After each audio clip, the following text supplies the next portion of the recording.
All right, welcome, welcome, welcome, and great afternoon. Come on in, join us. Come on in the room. Do me a favor, click like and share as we usually do. Click like and share. If you are joining us for the very, very first time, welcome, welcome, welcome. My name is Shanika Hallback, and I help churches, small businesses, and individuals get financially organized. And so today, we're going to be talking through a very important topic. And so, as I like to do, if you are able to join us during this call, I would love to take your questions. I would love to take your questions. So, if you have questions, I'm going to see if I can log on now. Feel free to drop them in the chat. If this is your first time joining, welcome. If you've been on this journey with us for the last several weeks, welcome back. Today, we're going to jump right in. Let me see if I can get my computer to respond to me. All right. So today we're going to be talking about um your church, right? Are you one, two, three accidents away? Right. We pray that no one gets into an accident. We pray that no one has to use their insurance claims or any of those things. But the truth is, right? It happens. It happens. So one claim, one lawsuit, one crisis can really, really turn a ministry and a business upside down. And so we have to be diligent in making sure that as a ministry and as a business, because again, churches is my niche, but I also help small businesses and individuals. And this is more so for those businesses out there. We want to make sure that you are properly prepared from an insurance standpoint. And you may say, what does this have to do with accounting? What does this have to do with day-to-day finances? I will tell you, if you do not have your insurance in line, what will happen is that your church, your business will end up spending, God forbid, I always say God forbid, we never want any of these things to happen, but wisdom says we have to prepare well because we never know, right? Just like an accident, nobody expects to be in an accident, but that's why we have insurance on our cars, right? We pray every day that the Lord will protect us and keep us and cover us, but we understand that sometimes things just happen. And if those things ever happen, we want to be prepared for that. But what does it have to do with your finances? If you don't have, we're going to do part two of this because I was like, do I give them all of them at one time? So what we'll do is we'll do five today and we'll do five next week. And the whole point that I exist, right, is to help ministries, to help churches. I have over 10 years of experience, really more than that, probably double that, of experience working with churches, working alongside pastors, over 15 years of experience in corporate accounting.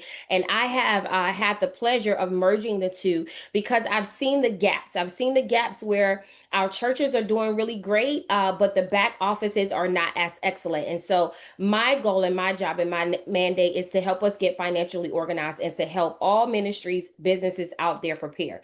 All right. So no matter where you're listening from, I'm sure you'll get something out of this today that you can apply. How this applies to your finances, again, if you don't have these things in place, you could end up spending thousands, probably millions, right? You do not want to do that. You don't want to be in that position. So if you have your notes, go ahead, take your pens, take your pencils out, and let's walk through a few of these. I'm going to give you these. I don't have a PowerPoint slide today, so you will have to write them down, okay? All right, so the first one is general liability insurance. Now, some of you may be very much aware of this. This is one of the more common ones. Some of you may not. So if this is your first time hearing this, you want to make sure that you talk to your insurance company. I don't sell insurance. I'm not an insurance broker or any of those things.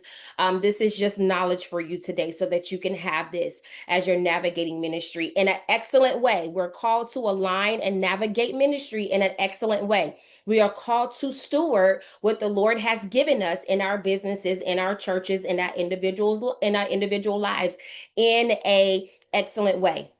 And this is a part of that excellence. General liability insurance, right? So what does this cover? This usually covers anything from slips, falls, accidents, property damage. Some of you may have church activities or activities in your business. Some of you may be renting out your business. Just the day-to-day worship services, the day-to-day businesses from 9 to 5 or wherever you find yourself. This covers any slips, falls, accidents by anybody on your property, bodily injuries, or anything that's claimed on your property. This is super important because we want to ensure that our properties are safe, but we also want to ensure that just in case maybe it was something that happened that was out of our control or whatever the case may be, this general liability insurance covers that.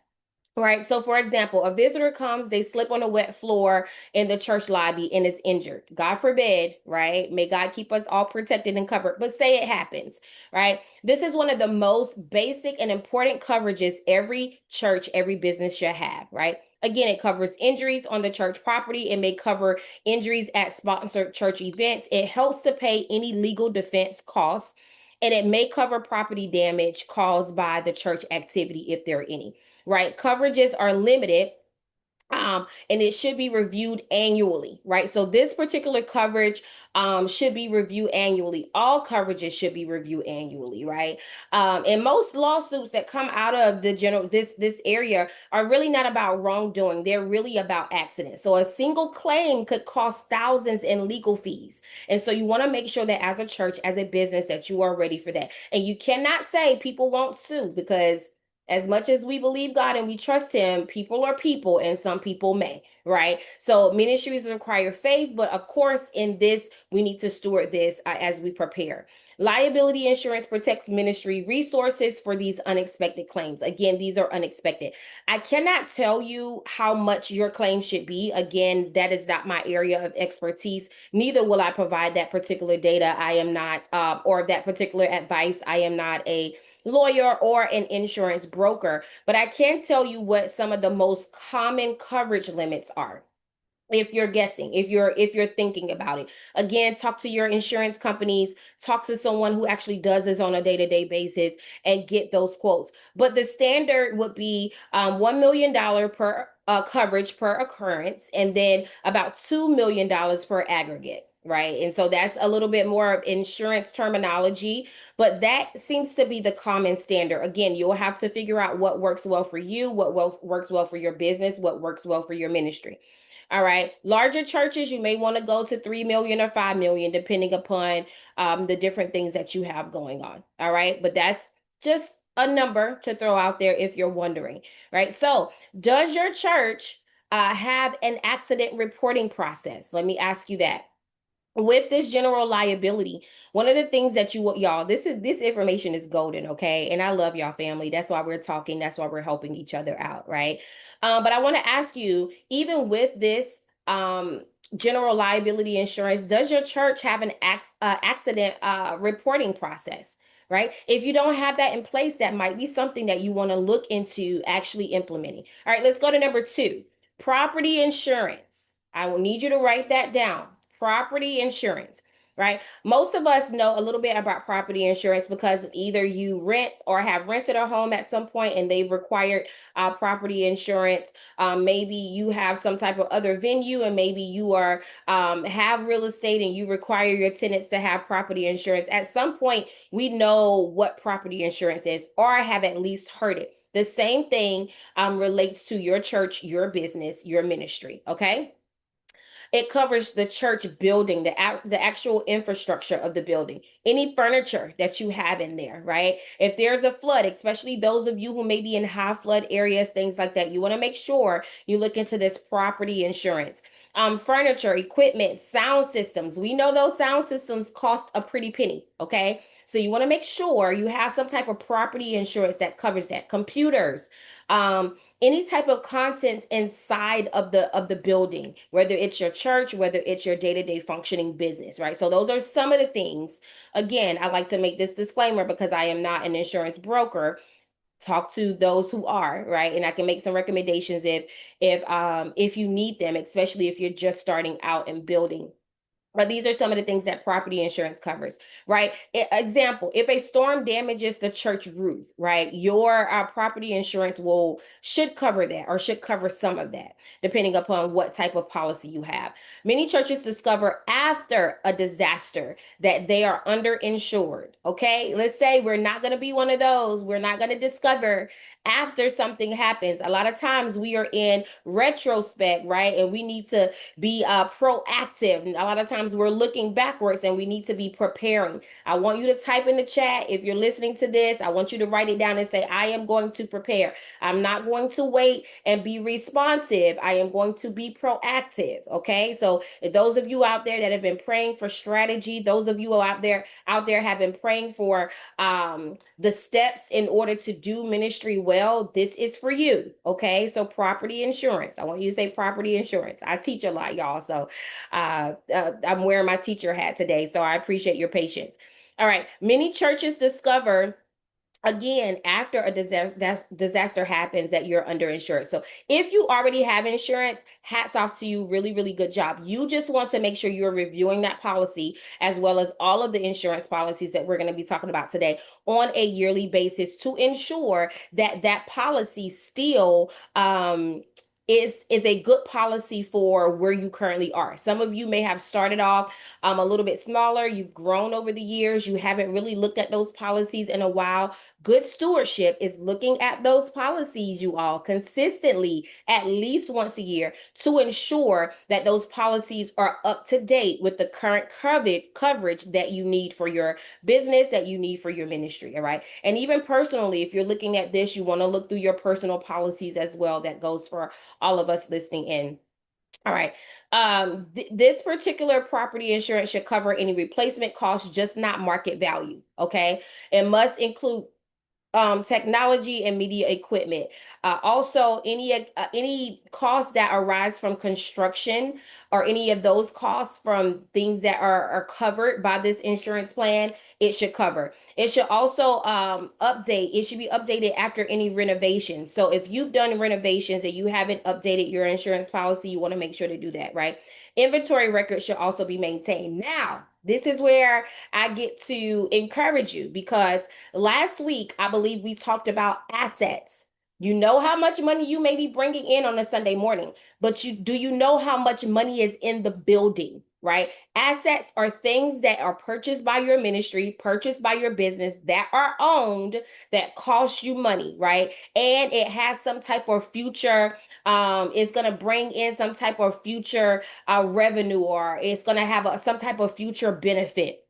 Right. The assets are a whole nother ball game, right? But you want to make sure things like your organ, things like your pews or your chairs or your big sign that you have outside, those are large type of your sound equipment. Those are what we call assets. Those are things that you purchase by the church that you use for the functionality of the church, but that will bring you some future value, which means when somebody drives by your church, they're going to see the sign. They're going to come in, right? And then they're going to become a member. And then then they're going to, obviously, at some point, they may even become a donor, right? In your ministry. Or if your business, somebody sees that you do tax services or you are a spa or you are, a jack of all trades and you do electrician work or work handyman, handywoman work, whatever the case is, you want to make sure that you are really accounting for your assets. So if you missed that one, go back, right? Go back and look at that one from last week and catch all of these on YouTube. These videos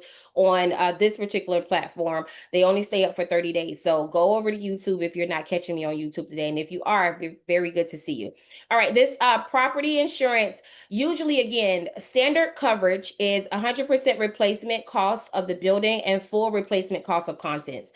So usually when you're looking at your coverage, that's the standard coverage that you want to have, right? So if a church costs $2.5 million to rebuild, the property insurance coverage, you want to equal $2.5 million at a minimum. Right. So if again, your church will cost you $2.5 million to rebuild if something happened, maybe a winter tornado, God forbid, or any of those things, you want to make sure that property coverage, my goodness, I'm so excited today, y'all. I gotta slow down.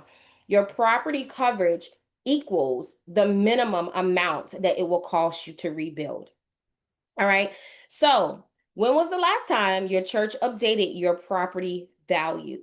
I want to ask you that. When was the last time your church updated your property values? If you haven't done that in at least the last 12 months, you want to make sure to do it. All right. Let's move on. Workers' comp insurance. I say comps because I'm used to seeing this, but workers' compensation insurance, right? So this is for employees. This is for employees. If you have employees in your businesses, have employees in your churches, things like that, you want to have workers' compensation insurance. It's WC.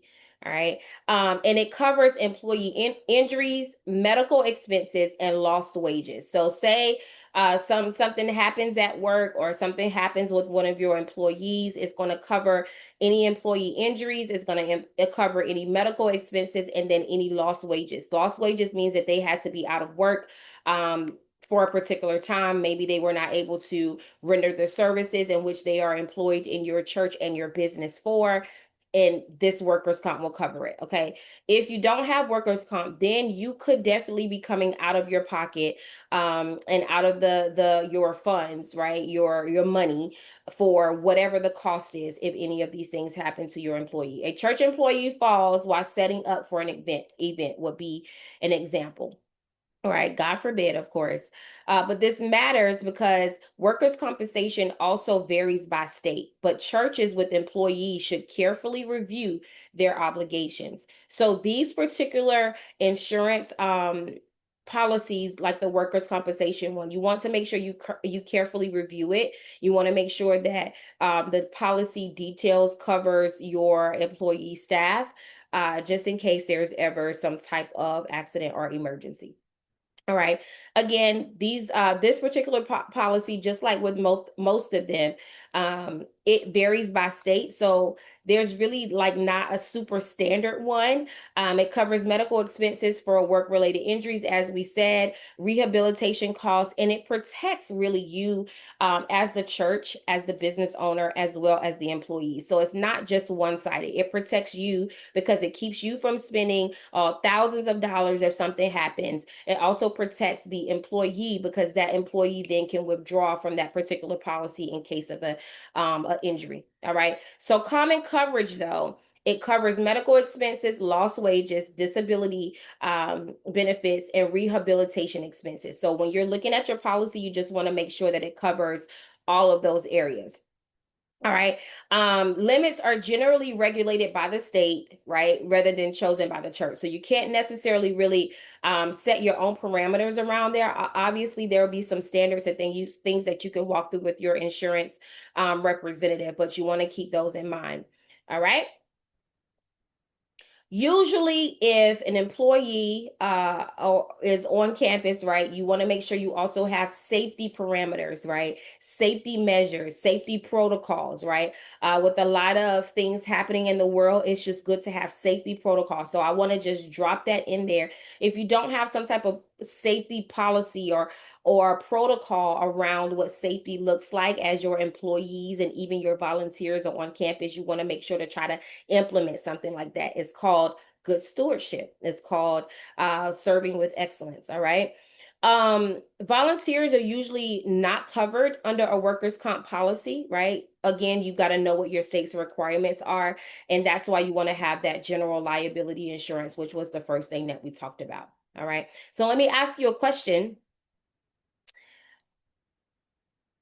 Yes, let me ask you a question. I was scrolling through my notes. So, do you know whether your church is required to carry workers' compensation coverage, right?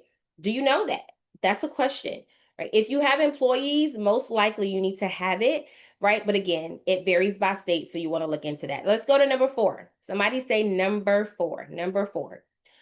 Pastoral professional liability insurance. This is also called clergy liability insurance. This is number 4, pastoral professional liability insurance. And I can hear some of you now saying, man, I didn't even know that was a thing. I know. I'm glad that you're here. Aren't you glad that we're partnered together?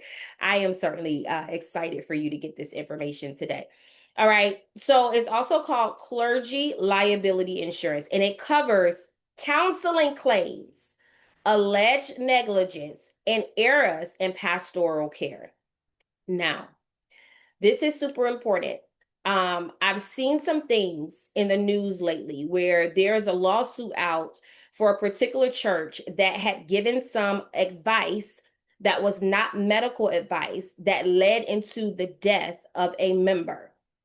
Okay, excuse me, led to the death of a member because their response was a very spiritual response. And without being firsthand into the details, I'm careful about how I talk about this particular article that I read, but the advice that they gave was that the person did not need medical attention. So sometimes, right, as a ministry and even as a business, we have to be very careful of the type of advice that we give out. The Bible says that there's a way that seems right to man, but it leads to destruction. Sometimes, without the wisdom of God, and even sometimes without us even knowing, we could give advice or say things that are not solid, that are not sound. God forbid that we ever do that. And if you are a pastor, if you are a leader listening to me right now under the sound of my voice, we are obligated to share the truth. We are obligated to steward people well. Please, let's not lead the sheep astray.